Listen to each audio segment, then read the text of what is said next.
Hi friends, this video shows how to allow install app from unknown source and fix app not installed error.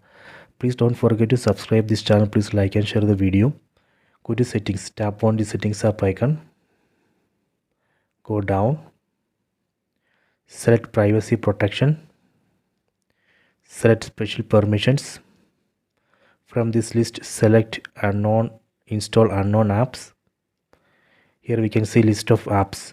From this list, for example, let me select Google Chrome browser.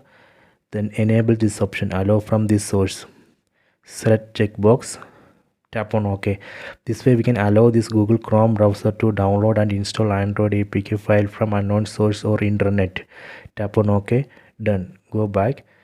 Let me set this permission to one file manager app.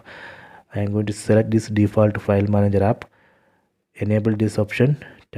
Select checkbox. Then tap on OK. So this way we can allow this file manager app to install Android APK file which we copied into the phone, or Android APK file which we copied into pen drive or hard disk. Tap on OK. Done. So this way we can allow install app from unknown source and fix app not installed error. Please check it.